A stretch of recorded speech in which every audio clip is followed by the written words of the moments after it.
बिस्मिल्लाहिर्रहमानिर्रहीम। अस्सलाम वालेकुम नाज़रीन, आप देख रहे हैं अजीज़ टीवी और मैं हूं आपका होस्ट दिलावर अली भट्टी। नाज़रीन, आज हमारे साथ मौजूद हैं सदीक जान साहब। हम इनसे कुछ सवालात करेंगे, तो बिना किसी देर के हम सदीक जान से सवालात का आगाज़ करते हैं। तो आइए नाज़रीन शुरू करते हैं। सबसे पहला जो हमारा सवाल है सदीक जान साहब से कि जजेस के दरमियान जो लड़ाई का आगाज़ हुआ था वो कब और कैसे हुआ था, और साथ ही ये भी बता दें कि क्या ये लड़ाई कोई ज़ाती लड़ाई थी या ये कोई आईनी लड़ाई थी, कोई सुप्रीम कोर्ट के अंदर जो चल रही थी, ये बताएं। देखें, जजेस के दरमियान जो लड़ाई है उसका आगाज़ 12 जुलाई के फ़ैसले से हुआ, बल्कि उसके बेंच की तश्कील से हुआ। और ये लड़ाई कोई ज़ात की नहीं थी, बल्कि ये पाकिस्तान की लड़ाई थी, पाकिस्तान के मफाद की लड़ाई थी, आइन की, जमहूरियत की, इंसानी हकूक़ की, 25 करोड़ लोगों के मफाद की और जजेस के अपने हलफ से वफा की लड़ाई थी। जब मंसूर अली शाह साहब के पास ये केस लगा मखसूस नशस्तों वाला, जिस पे पेशावर हाई कोर्ट के फ़ैसले को चैलेंज किया तहरीक इंसाफ ने, तो 3 रुकनी वो बेंच था जिसमें मंसूर अली शाह साहब थे, मंसूर अली शाह साहब के साथ अत्तर मिनल्ला साहब थे और मोहम्मद अली मज़हर साहब थे। जब उन्होंने सुना तो मंसूर अली शाह साहब ने वो फ़ैसला मुअत्तल कर दिया, जो फ़ैसला था पेशावर हाई कोर्ट का, और साथ ही उन्होंने कहा कि ये मामला कमेटी के सामने रखा जाए और कमेटी जो है इस पर एक 5 रुकनी बेंच बनाए। उसकी वजह यह है कि 5 रुकनी bench practice and procedure act के बाद जो भी आइन की तशरीह का मामला आएगा उसके ऊपर ये तय है कानून में कि 5 रुकनी बेंच बनेगा। मामला कमेटी में आता है और कमेटी में जब मामला आता है तो काजी फाइज ईसा साहब जो है वो कहते हैं कि हम ऐसे करते हैं कि जिन्होंने फ्यूचर में चीफ़ जस्टिस बनना है उनको निकाल देते हैं, और जिन्होंने चीफ़ जस्टिस नहीं बनना उन पे मुश्तमिल एक बेंच बना देते हैं। और अगर उन पे मुश्तमिल बेंच बन जाता तो मैं आपको अभी बता देता हूँ कि 5 रुकनी बेंच बनता तो क्या फ़ैसला आता, आपको अभी अंदाज़ा हो जाएगा। जो काजी फाइज ईसा साहब जो चाहते थे, काजी फाइज साहब ने कहा कि जी जस्टिस अमीनुद्दीन खान की सरबराही में बेंच बनाया जाए, और उसमें कौन हो, अमीनुद्दीन खान साहब हों, जमाल खान मंदोखेल साहब हों, और उसमें मोहम्मद अली मज़हर साहब हों, उसमें अतर मिनल्ला साहब हों, और उसमें हसन नज़र रिजवी साहब हों, उसमें मुसरत हिलाल साहब बचनियों पे थी, इरफान सादत खान साहब हों, और ये हों अपना ये नईम अफ़गान साहब। तो इस तरह से काजी साहब ये बेंच बनवाना चाहते थे, और उसमें काजी साहब को अंदाज़ा था कि जो जजेस हैं वो अक्सरियत में होंगे, ये इस बेंच से वो फ़ैसला आ जाएगा कि ये मखसूस नशस्तें जो है बिल्कुल नून लीग और पीपल्स पार्टी को मिलनी चाहिए। अच्छा, अब इसमें हुआ ये कि मुनीब अख्तर साहब ने कहा कि क्योंकि ऑलरेडी ये मंसूर अली शाह साहब की सरबराही में 3 रुकनी बेंच है, तो इसमें ना हम 2 जज और ऐड कर देते हैं। अब 2 जज कौन ऐड होने थे? 3 हो गए, मंसूर अली शाह साहब, मोहम्मद अली मज़हर साहब और अत्तर मिनल्ला साहब। ये उन 8 जजेस में शामिल हैं जिन्होंने आइन के मुताबिक और अपने हलफ के मुताबिक फ़ैसला दिया है। 2 जज और इनके साथ कौन ऐड होने थे? यानी अत्तर मिनल्ला साहब के बाद 2 जज, हसन नज़र रिजवी साहब और शाहिद वहीद साहब। 5-0 से फैसला आना था और पीटीआई को ये मखसूस नशस्तें मिल जानी थी अगर फिर मुनीब अख्तर साहब जो बेंच कह रहे थे वो होता। लेकिन काजी साहब ने कहा जी फुल कोर्ट बनाते हैं। मंसूर साहब ने कहा जी फुल कोर्ट बनाए, और वो फुल कोर्ट बन गया और 13 रुकनी फुल कोर्ट बन गया।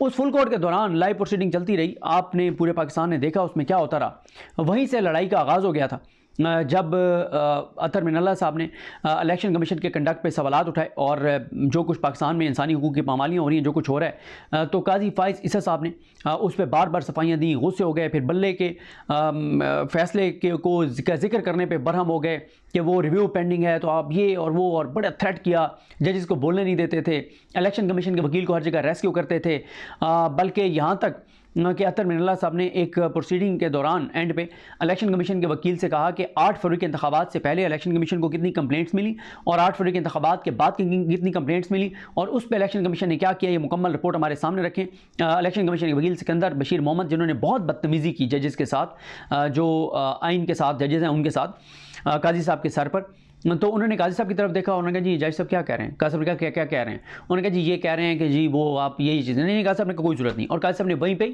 वो कर दिया। फिर ये सिकंदर बशीर मोहम्मद साहब ने आयशा मलिक साहब के साथ बहुत बदतमीज़ी और बदतहजीबी की और बहुत कुछ वो करते रहे। ज़ाहिर है काजी साहब की सपोर्ट थी, किस्सा मुख्तसर फैसला महफूज हो जाता है। और पहले काजी साहब 15 मिनट की हेयरिंग रहती थी, काजी साहब ने लंबी तारीख डाल दी। फिर काजी साहब जो है वो जजेस ने कहा जी आज ही मुख्तसर फैसला सुना देते हैं, फिर नहीं सुनाया। फिर काजी साहब लंबी 9 और 10 मुहर्रम की दरमियान छुट्टी आ रही थी, काजी साहब वो करना चाहते थे, लेकिन हुआ क्या कि जजेस ने इजलास बुलाया, काजी साहब को फैसला पकड़ाया हाथ में और कहा जी कल अनाउंस करें। और फिर वो जो अनाउंस होने के लिए कॉज लिस्ट जारी हुई, वो कॉज लिस्ट जारी हुई पहले 3 रुकनी बेंच के सामने। फिर जजेस ने कहा कि ये क्या मतलब, वो मैं बात नहीं कहूँगा, जो हमारे शफकत अली कुरैशी दोस्त हैं हमारे, जो आजकल रंधे वाली सरकार मशहूर है ट्विटर के ऊपर, और वो उनका वो है ना कि रंधा फ़लाँ जगह से चलेगा, फ़लाँ जगह से रंधा तैयार है, रंधा वापस मंगवा लिया, रंधा तेज़ होने के लिए भेज दिया। तो वो हमारे दोस्त मुगीस अली साहब काफ़ी उनको उनके साथ शुगल ट्विटर पे लगाए रखते हैं। तो वो शफकत अली कुरैशी साहब अक्सर कहते हैं कि ये क्या बदतमीज़ी है, तो वो ये उनका बहुत ज़्यादा कहते हैं ये क्या बदतमीज़ी है, हर बात पर ये क्या बदतमीज़ी है। तो जजेस ने ये नहीं कहा कि ये क्या बदतमीज़ी है, लेकिन उन्होंने जो भी काजी साहब को कहा होगा। फिर 13 रुकनी बेंच के सामने मामला लगा और फिर क्या होता है कि काजी साहब आके और सब कुछ हवाले करते हैं मंसूर अली शाह साहब के कि आप पढ़िए ये फ़ैसला। वो फ़ैसला पढ़ते हैं और फिर तबाही और बर्बादी हो जाती है। और 12 जुलाई को ये फ़ैसला आता है 8 की अक्सरियत से, और मखसूस नशिस्तें तहरीक इंसाफ को देने का फ़ैसला आता है। जी बिल्कुल ठीक। इसके बाद ये बताएं कि जस्टिस काजी फ़ाइज़ ईसा साहब ने जो अगली चाल चली थी वो क्या थी? 15 को वफाकी हुकूमत, 12 जुलाई को ये फैसला आता है, 15 को वफाकी हुकूमत जो है वो रिव्यू दाखिल कर देती है और 17 को प्रैक्टिस एंड प्रोसीजर एक्ट के तहत कमेटी का इजलास होता है और काजी साहब कहते हैं कि फ़ौरी तौर पे जो है रिव्यू लगाया जाए। जजेस कहते हैं कि फ़ौरी तौर पे तो तफसीली फ़ैसला नहीं आया और दूसरा ये है कि छुट्टियाँ हैं तो फ़ौरी तौर पे नहीं लगाया जा सकता। तो काजी साहब ये कहते हैं कि आयशा मलिक साहब पाकिस्तान से बाहर हैं तो आयशा मलिक आ जाएँ, छुट्टियाँ ज़रूरी नहीं है। हमारे आइन में लिखा हुआ है कि रिव्यू जो है वो हक़ है किसी पार्टी का, तो बाद में तो इन्फेक्शस हो जाएगा, गैर मौसर हो जाएगा, लिहाजा सुना जाए रिव्यू को। वहाँ पे एक मसला होता है और आयशा मलिक साहबा का नाम काजी साहब मिनट्स में लिख देते हैं और आयशा मलिक साहबा के ख़िलाफ़ कैंपेन शुरू हो जाती है। फिर दूसरी लड़ाई ये होती है, मतलब दूसरी तो नहीं, मतलब ये पीछे मैं लड़ाई आपको बताता चला आ रहा हूँ सारा सीक्वेंस के साथ।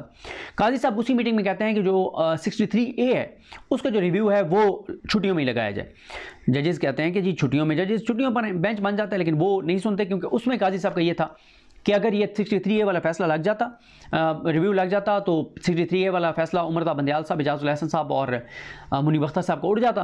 फिर यह है कि PTI के जो MNAs हैं उनको किसी की बीवी को जैसे उठाया गया, किसी की बहन को, किसी की बेटी को, किसी के बच्चों को, जो भी किया गया उनसे वोट डलवाया जाता, आईनी तरमीम हो जाती, लेकिन उसका नतीजा ये निकलता कि वोट काउंट हो जाता लेकिन वो डीसीट हो जाते। तो ये भी 63A वाला उन्होंने रिव्यू भी नहीं लगाया। और जो काजी फ़ाइज़ ईसा साहब ने, जो चीफ जस्टिस हजरात ने सुप्रीम कोर्ट के, इनके खिलाफ जो प्रोपेगेंडा किया था वो क्या था, ज़रा इसके बारे में हमें बताएं। इसी तरह से काजी साहब एक फ़ैसला लिखते हैं और उस फैसले में कहते हैं कि ये फ़ैसला अतर मिनल्ला साहब ने लिखना था और अतर मिनल्ला साहब ने इतने महीनों से पेंडिंग रखा हुआ था, दिसंबर से, ये है वो है, तो अतर मिनल्ला साहब के ख़िलाफ़ लिख देते हैं और उस ऑब्जर्वेशन पे जो अमीनुद्दीन खान साहब हैं वो भी बेंच के साथ है, वो भी साइन करते हैं और फिर इसी तरह से अतर मिनल्ला साहब के खिलाफ एक कैंपेन जो है वो शुरू हो जाती है। फिर काजी साहब मंसूर अली शाह साहब को एक कमेटी से फारिग कर देते हैं। फिर काजी साहब मुनीब अख्तर साहब के ड्राइवर को, जो शायद सुप्रीम कोर्ट आए हुए थे किसी और डिपार्टमेंट से या सॉरी किसी और रजिस्ट्री से, उनको वापस भिजवा देते हैं। फिर मंसूर अली शाह साहब के रिसर्चर को जो डेपुटेशन पे थे उनको वापस भिजवा देते हैं। फिर क्या होता है कि अचानक एक अरशद शरीफ साहब का केस जो है वो 3 रुकनी बेंच में लग जाता है मंसूर अली शाह साहब के पास। मंसूर अली शाह साहब हैरान रह जाते हैं वहाँ पे बैठ के कि ये लग कैसे गया है, ये तो 184(3) का केस था, ये तो कमेटी में आना था और ये लगना भी 5 रुकनी बेंच के सामने था। फिर मामला जाता है, काजी साहब क्या करते हैं कि फिर काजी साहब कहते हैं कि 3 जजेस सुने और सुने भी छुट्टियों में, और काजी साहब जो है वो एक नामुकम्मल मिनट जो है वो जारी कर देते हैं और उसमें काजी साहब तासुर ये देते हैं कि मनपसंद जजेस 2 डाले गए हैं और ये मतलब इस तरह से सवाल उठा देते हैं मंसूर अली शाह साहब पर और मुनीब अख्तर साहब पर। वो दोनों जज क्या करते हैं, वो दोनों जज जो है वो अपना एक अलग से मिनट्स जारी कर देते हैं और वो ये बताते हैं कि इसलिए हमने ये 5 रुकनी बेंच में ये जजेस शामिल किए हैं क्योंकि पहले ये 5 रुकनी बेंच सुन रहा था जिसमें जो हैं अपना क्या नाम है उनका, उमरता बंदयाल साहब रिटायर हो चुके हैं, इजाज़ुल हसन साहब और मज़ाहिर अकबर नकवी साहब मुस्ताफ़ी हो चुके हैं, तो 2 जज उस बेंच में से मौजूद हैं जो बेंच पहले सुन रहा था, और वो जो 2 मौजूद हैं उनके बाद हमने सीनियरिटी में 3 जज जो हैं वो कहा है कि वो आ जाएं। तो मतलब ये ऐसा नहीं कि पिक एंड चूज़ किया गया, तो यहाँ पे फिर काजी साहब जो हैं वो एक्सपोज हो गए।